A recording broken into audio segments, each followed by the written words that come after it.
अस्सलाम वालेकुम नाजरीन इकराम, मैं खैरियत से हूँ। उम्मीद करती हूँ कि आप भी खैरियत से होंगे। जिस इंसान ने कुरान करीम कभी भी जिंदगी में ये किताब पढ़ी होगी तो उसको पूरी कायनात की सच्चाई का पता तो चल ही गया होगा।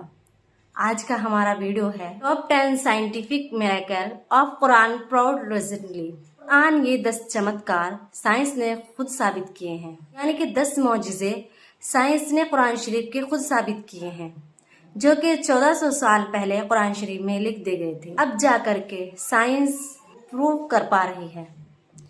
तो आइए स्टार्ट करते हैं ये वीडियो। अस्सलाम वालेकुम दोस्तों, मैं हूं अली रजा और आप देख रहे हैं AR नॉलेज। दोस्तों, इंसान कुर्राए जमीन पर कदम रखते ही फितरत को समझने, उसकी बनावट और राजों को जानने की जस्तजू में लग गया और उसने कायनात में ऐसी निशानियां देखी जिसने उसे सोचने पर मजबूर कर दिया कि इस दुनिया पर इंसान की शुरुआत कैसे हुई। छोटी सी वीडियो है, इसकी कुरान के 10 ऐसे मुअज्जिज़ात का जिक्र करेंगे जिसे साइंस ने खुद साबित किया है। नंबर 1, ओरिजिन ऑफ लाइफ, जिंदगी की शुरुआत। हम सब जानते हैं कि पानी हमारी जिंदगी का एक अहम हिस्सा है। इसी मौजू पर कुरान की सूरह अंबिया में यूं इरशाद होता है, और हमने हर जानदार चीज पानी से बनाई, तो क्या वो ईमान न लाएंगे। आज हमें साइंस बताती है कि जमीन पर रहने वाली मखलूकात के सेल्स पानी से बने हुए हैं। मसलन किसी भी इंसान के सेल्स को अगर स्टडी किया जाए तो वो 70% पानी से बना हुआ होता है, और इसकी तस्दीक माइक्रोस्कोप के आविष्कार के बाद ही हो पाई है, जिसका आविष्कार 12वीं सदी में हुआ। लेकिन कुरान ने 1400 साल पहले ही बता दिया कि जिंदगी की शुरुआत कैसे हुई। नंबर 2, लोहा, जो कि जमीन पर मुख्तलिफ सूरतों में पाया जाता है, मगर ये जमीन की धातु नहीं है, बल्कि ये आसमान से यहाँ आया है। ये अपने आप में चौंका देने वाली बात है, मगर ये हकीकत है। साइंस ने खोज निकाला है कि अरबों साल पहले कुछ सितारे धमाके से फटे और ये मेटेरॉइड्स यानी बड़े बड़े पत्थरों के जरिए ये लोहा हमारी जमीन पर आया, जिसका जिक्र हमें 1400 साल पहले कुरान की सूरह हदीद में यूं मिलता है। और हमने लोहे को जबरदस्त ताकत देकर उतारा ताकि इंसान इसका फायदा उठा सके। नंबर 3, आसमान हमारी हिफाजत करता है। जमीन को सूरज की अल्ट्रावायलेट शुआओं से बचाने के लिए आसमान एक अहम किरदार अदा करता है। अगर आसमान नहीं होता तो सूरज की रेडिएशन जमीन पर जिंदगी को जलाकर खत्म कर चुकी होती। आसमान जमीन के चारों ओर लिपटे हुए कंबल की तरह है, जो जमीन को जमा देने वाली ठंड से बचाए रखता है। आसमान के ऊपर का टेम्परेचर -270 सेंटीग्रेड होता है, यानी ये ठंड जमीन पर जिंदगी को जमाकर खत्म कर सकती है, मगर आसमान हमें सूरज की अल्ट्रावायलेट शुआएं और शदीद जमा देने वाली ठंड दोनों से ही महफूज रखता है। कुरान में अल्लाह आसमान का जिक्र करते हुए फरमाता है, और हमने आसमान को एक महफूज छत बनाया और वो लोग उसकी निशानियों से मुंह फेर लेते हैं। नंबर 4, पहाड़। कुरान हमारा ध्यान पहाड़ों की तरफ एक बहुत ही खास पहलू की तरफ खींचता है। कुरान की सूरह नबा में यूं इरशाद होता है कि हमने जमीन को आराम करने वाली जगह नहीं बनाया और पहाड़ों को मेखे। कुरान का मफहूम है कि पहाड़ों की जड़ें जमीन के बहुत अंदर तक दबी हुई हैं, और इसकी तस्दीक जियोफिजिक्स फ्रैंक प्रेंस की लिखी हुई किताब दी अर्थ में मिलती है कि पहाड़ असल में एक खूंटे की तरह होते हैं। वो जितना जमीन के ऊपर होते हैं उससे कहीं ज्यादा वो जमीन के नीचे होते हैं, जिसकी एक मिसाल माउंट एवरेस्ट, जो कि दुनिया की सबसे ऊंची चोटी है, जिसके जमीन के ऊपर की ऊंचाई 9 किलोमीटर है, जबकि इसके जमीन के अंदर की गहराई 125 किलोमीटर के करीब है। और इसका पता 20वीं सदी की शुरुआत में प्लेट टेक्टोनिक की तकनीक के बाद ही मुमकिन हो पाया है। नंबर 5, कायनात का फैलना। आज से 1400 साल पहले जब फल्कियात का इल्म मौजूद नहीं था, जब टेलीस्कोप का आविष्कार नहीं हुआ था, उस वक्त कुरान इस कायनात के बारे में इरशाद फरमाता है, और आसमान को हमने अपनी कुदरत से बनाया और बेशक हम इसे फैलाते जा रहे हैं। और इसकी तस्दीक 20वीं सदी के एक अजीम साइंसदान स्टीफन हॉकिंग अपनी किताब a brief of the time में लिखते हैं कि ये 20वीं सदी की सबसे बड़ी खोज है कि कायनात वक्त के साथ फैलती जा रही है। हैरान करने वाली दोस्तों बात यह है कि इसका जिक्र कुरान में टेलीस्कोप के इजाद से 1400 साल पहले ही हो चुका है। नंबर 6, सूरज का घूमना। दोस्तों, साइंसदान पहले ये समझते थे कि सूरज एक जगह पर ठहरा हुआ है और ये कोई गर्दिश नहीं करता। 1512 में एक साइंसदान निकोलस कोपरनिकस ने अपना एक नजरिया पेश किया कि जमीन के गोल चांद और सैयारे चक्कर नहीं लगा रहे, बल्कि सूरज के गोल चांद और बाकी सैयारे चक्कर लगा रहे हैं, और सूरज अपनी जगह पर ही ठहरा हुआ है। एक जमाने तक साइंसदानों का ये अकीदा रहा। फिर सन 1609 में एक जर्मन साइंसदान जोहान्स केपलर, उन्होंने अपनी किताब में लिखा कि सिर्फ सैयारे सूरज के गोल घूम नहीं रहे, बल्कि जमीन, चांद और सैयारे सूरज के गोल घूमने के अलावा अपने महवर पर गर्दिश कर रहे हैं और बाकी सैयारों की तरह सूरज को अपने अक्स पर एक चक्कर लगाने में 25 दिन लग जाते हैं। कुरान में इस बात का जिक्र कुछ यूं मिलता है, और वही है जिसने रात और दिन और सूरज और चांद को पैदा किया और सब एक घेरे में तैर रहे हैं।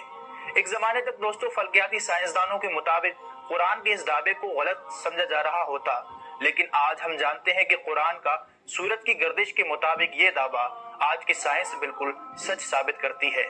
नंबर 7, समुद्र।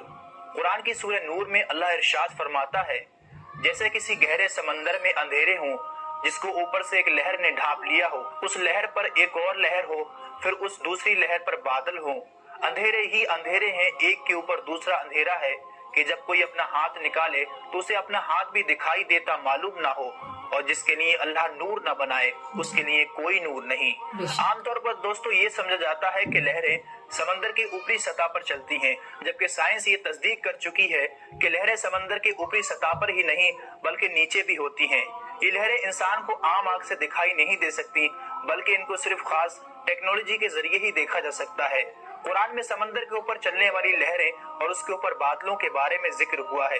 कुरान की ये बात सिर्फ इसीलिए काबिल तारीफ नहीं है कि वो समंदर के अंदरूनी लहरों के बारे में जिक्र करता है, बल्कि इसलिए भी है कि ये समंदर की गहराई के अंधेरे को भी जिक्र करता है। आज के दौर में इंसान ज्यादा से ज्यादा बिना कोई ऑक्सीजन यूज किए 70 मीटर की गहराई तक ही जा सकता है।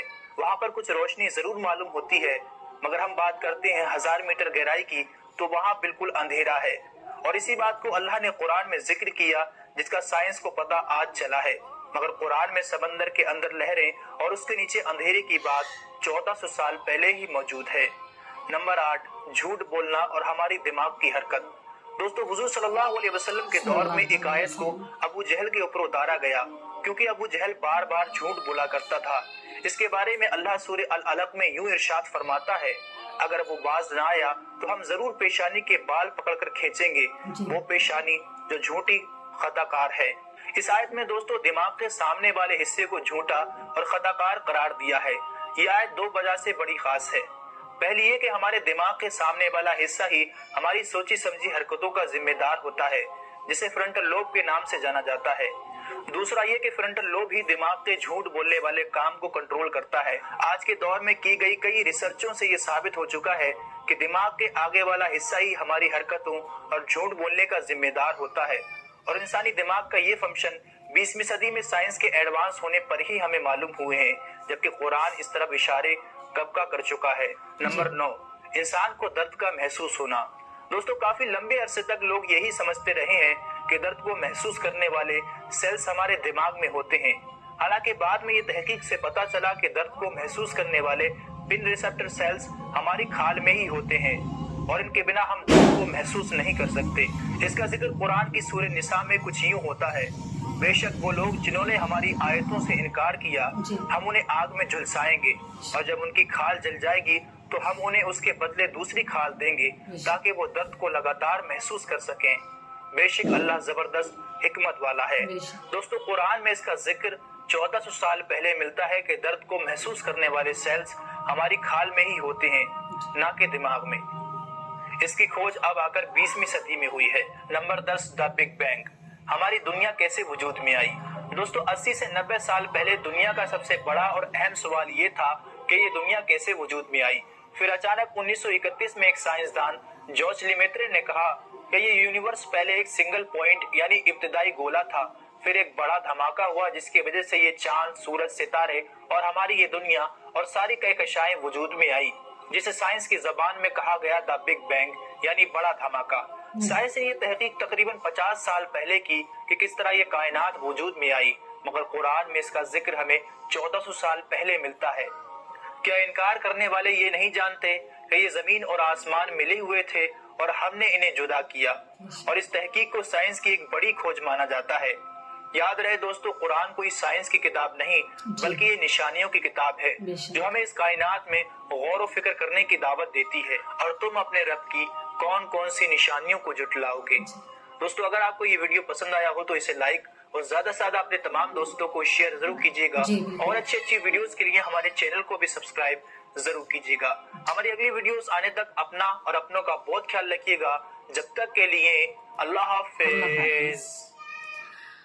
कोई शक नहीं है, कुरान बरहक है, लेकिन बाज लोग इसको समझ नहीं पाते। 1400 साल पहले कुरान ने जो साबित कर दिया, जो कुरान में लिखा हुआ है, साइंसदां उसको अब साबित कर रहे हैं। और बहुत से साइंसदां तो ऐसे भी हैं जो इसको पढ़कर ईमान ले आए।